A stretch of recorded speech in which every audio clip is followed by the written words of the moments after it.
El Señor esté con ustedes. Su espíritu. Proclamación del Santo Evangelio según San Mateo. Gloria a ti, Señor. Por la señal de la Santa Cruz de nuestros enemigos, líbranos, Señor Dios nuestro, en el nombre del Padre, del Hijo y del Espíritu Santo. Amén. Amén.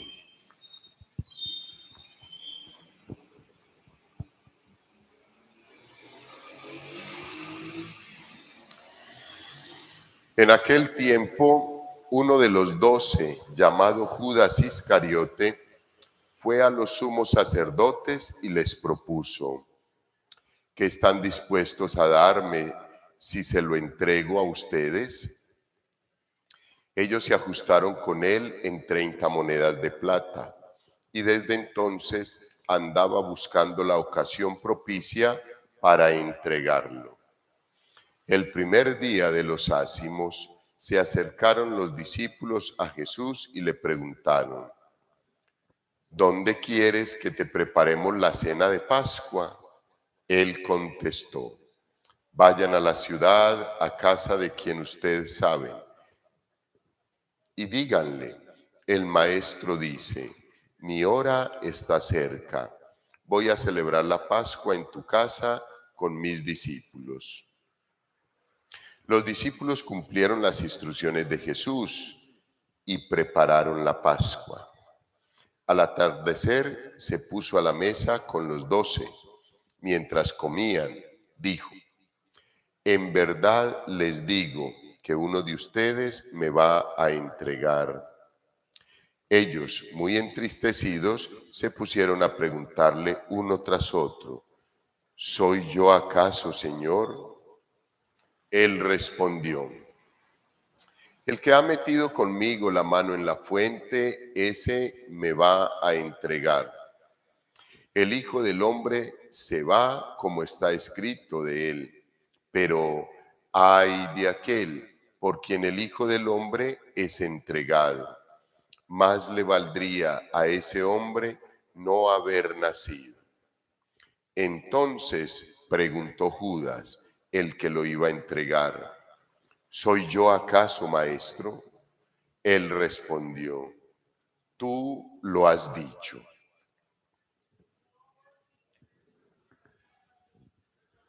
Palabra del Señor.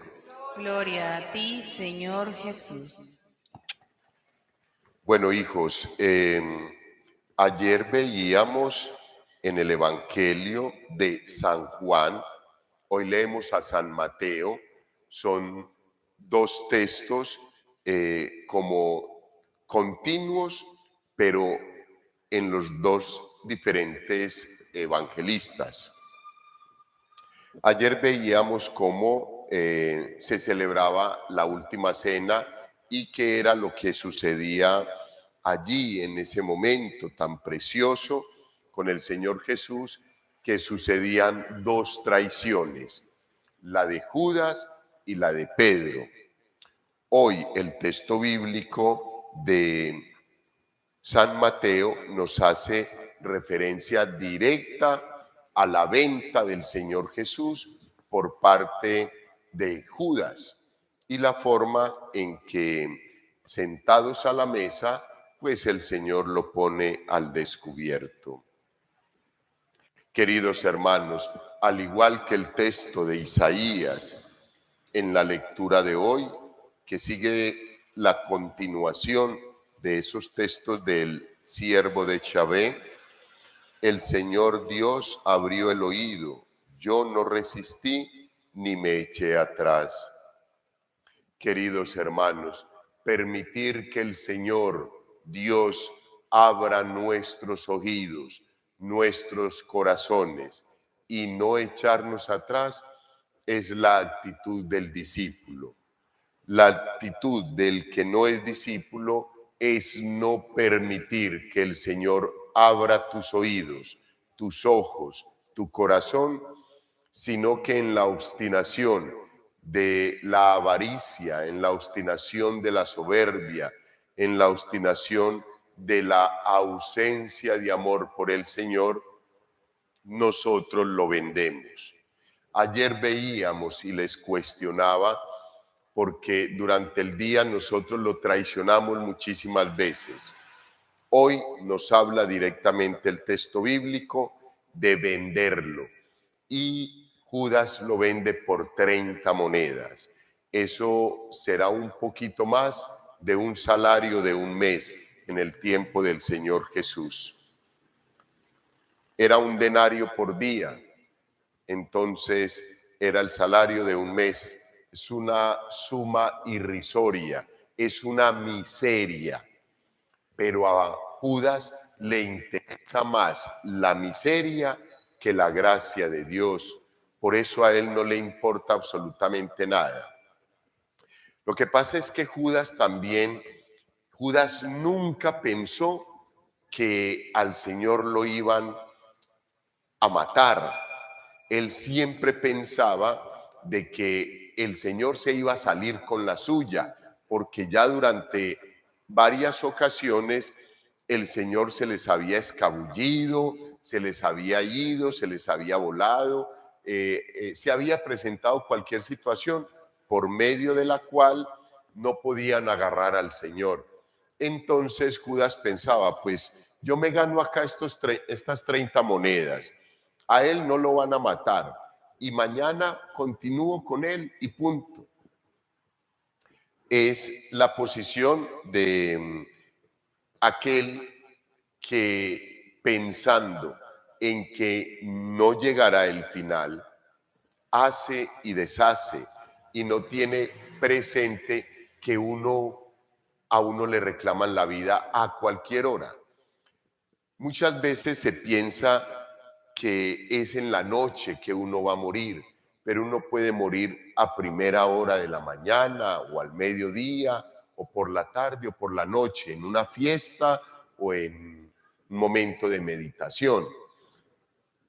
Simplemente, queridos hermanos, que cuando no hay amor en el corazón, cuando no hay santo temor de Dios, a nosotros o al ser humano no le interesa nada de eso. Le interesa su satisfacción personal, como lo muestra el texto bíblico con Judas. Hacer el negocio con el Señor Jesús es lo que le interesa a la sociedad, es lo que le interesa a las fuerzas del mal, que muchas veces en cada uno de nosotros, los seres humanos, echa raíces. En vez de echar raíces la palabra de Dios y volverse un arbusto fuerte que dé sombra, echa raíz las insidias del mal. La sociedad va haciendo en nosotros la obra que se ha propuesto: separarnos de Dios, destruir la iglesia y que podamos llegar a un sincretismo religioso, a una confusión religiosa. Y eso es lo que tenemos en estos momenticos, queridos hermanos, una confusión y una mezcla de cualquier cantidad de cosas. El brujo que tiene la imagen de la Santísima Virgen María a la entrada y allá en su oficina tiene el crucifijo, pero es brujo y tiene pactos con el demonio. Y entonces, o sea, hay una mezcla de una cantidad de cosas y eso es lo que confunde a la sociedad.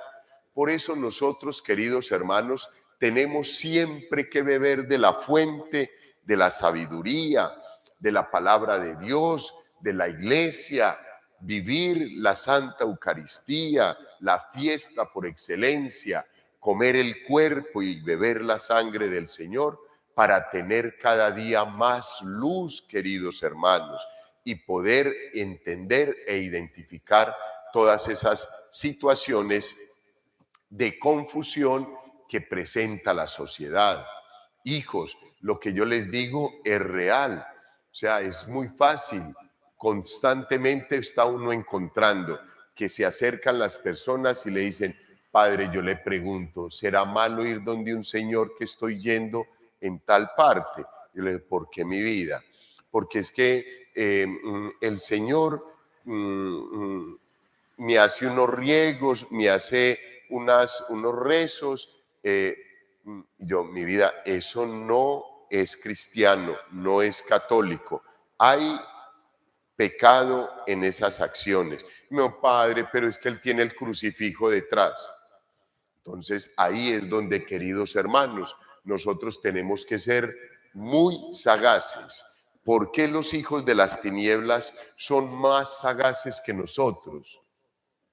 Porque nosotros dormimos, hijos. Nosotros dormimos, nosotros nos quedamos dormidos en los laureles, sabiendo y esperando de que como somos hijos de Dios, Él va a venir y como sea, nos va a limpiar y nosotros no vamos a tener que hacer absolutamente nada. No, hijos, ya tú y yo hemos sido salvados por el Señor Jesús, pero ambos tenemos que cuidar la salvación, tenemos que estar observantes, no podemos dejarnos arrastrar por las insidias del mal y por los tentáculos de la sociedad que quiere agarrarnos. Recuerden que de nada sirve que ustedes y yo, queridos hermanos, nos hayamos portado bien toda la vida, pero en el último momento, en el último día, en la última hora, vendemos al Señor. ¿De qué le sirvió a Judas haber sido uno de los discípulos amados y queridos por el Señor? Nombrado como jefe de la economía del grupo, de esa pequeña comunidad naciente. ¿De qué le sirvió haber caminado 3 años con el Señor si en el último momento lo vende por 30 míseras monedas? De nada le sirvió. Fuera de eso, le dio toda la autoridad a Satanás para que entrara en él y él le escuchara la voz e hiciera lo que Satanás le estaba diciendo. Mátate. Y salió y se mató. No, hijos, nosotros tenemos que tener presente esa actitud de Judas para no hacer lo mismo. Pero la imagen, queridos hermanos, que siempre debe haber en nuestro corazón es la imagen del apóstol San Pedro. Dejarnos mirar por el Señor y dejar que el Señor haga en cada uno de nosotros toda su santa voluntad.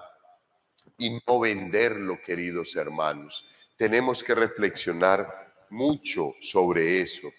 ¿Qué están dispuestos a darme si lo entrego a ustedes?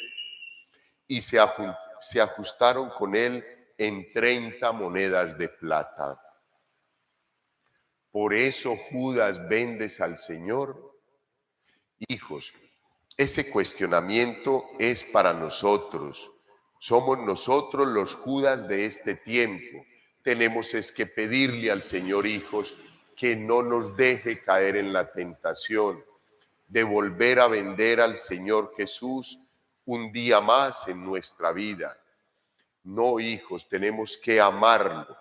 Estos textos bíblicos, ayer, hoy, es sola y exclusivamente recordándonos que ya nos aproximamos a vivir este momento tan grande. Mañana lo estaremos viviendo acá en nuestro templo, en las horas de la tarde, queridos hermanos, y vamos a recordar todo eso que el Señor en esa última cena, en ese momento tan maravilloso, realizó y deseó que a perpetuidad lo pudiéramos vivir. Qué tan grande es el Señor Jesús. Vivió ese momento allá con los apóstoles, pero fue con un grupito de 12 y los demás hijos que pues perpetúa ese momento en la Santa Eucaristía para que nosotros lo podamos vivir. Y es cuestionante, queridos hermanos, que muchas personas no piensen en eso, no piensen en que hay vida eterna, no piensen en que la gracia de Dios se derrama en la iglesia por medio de los sacramentos. No piensen que un día, queridos hermanos, necesitaremos del alimento celestial, que necesitaremos del alimento del pan de los ángeles, para podernos alimentar como ellos del cuerpo y de la sangre del Señor. Queridos hermanos, que el Señor no nos vaya a preguntar, queridos hermanos, que el Señor no vaya a pedirnos cuentas, queridos hermanos. No seríamos capaces de explicar al menos uno de los muchos pecados que hemos cometido o que cometemos. Queridos hermanos, que cuando le preguntemos al Maestro, ¿soy yo, Señor?, Él tenga que decirnos, queridos hermanos, no, Padre Guillermo, no es usted. Usted no me va a entregar. Y que así nos responda a cada uno de nosotros. Sería lo ideal. No que el Señor nos tuviera que responder, sí, Padre Guillermo, es usted. Otra vez usted entregándome. Usted me entregó hijos, que no vaya a ser así. Pidámosle al Señor su bondad, su misericordia, su amor, para que cada día podamos perseverar, no traicionemos al Señor y mucho menos lo vamos a vender. Gloria al Padre, al Hijo y al Espíritu Santo. Como era en el principio, es ahora y siempre, por los siglos de los siglos. Amén.